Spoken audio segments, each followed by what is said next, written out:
Tindakan seorang ahli Parlimen Pembangkang menimbulkan provokasi dengan membangkitkan soal pemansuhan bayaran balik pinjaman Perbadanan Tabung Pendidikan Tinggi Nasional (PTN) nampaknya tidak berhasil. Datuk Che Muhammad Zulkifli Jusuf PN Besut mendakwa parti dalam kerajaan ada berjanji untuk menghapuskan hutang PT-PTN pada PRU 15 dan PRU 16. Bagi kesan itu. Tadi Besut dengan telah jelas menyatakan ada parti politik yang telah menjanji untuk mansuhkan PT-PTN pada PRU 15 dan 16. Saya minta Besut kata, sebut nama parti. Parti mana yang janji untuk mansuhkan PT-PTN pada PRU 15 dan 16? Minta.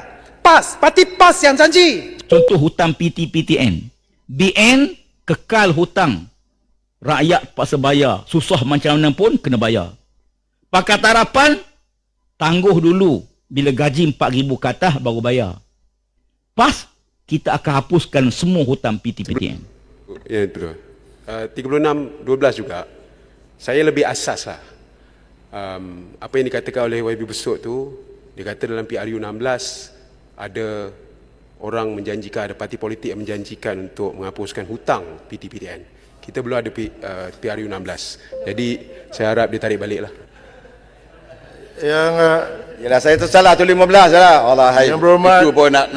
yang berhormat, biar saya bercakap. 72 lah guna. Peraturan 42 itu jelas. Bila saya bercakap yang lain diam. Ya. Baik. Saya sendiri dengar tadi yang berhormat. Belum lagi sebentar. Sebentar bagi saya habis cakap. Kalau semua bercakap cacah merja lah. Ya. Baik. Dengan jelas saya sendiri di sini pun mendengar PRU 16 lagi 3 tahun setengah. Baik. Jadi saya sarankan atas keputusan saya tarik balik yang bab PRU 16 tu. Silakan tarik balik. Ya, adalah kita manusia. Ada tersilap. Baik. Slip tang ada. Jadi yang berhormat tarik baliklah.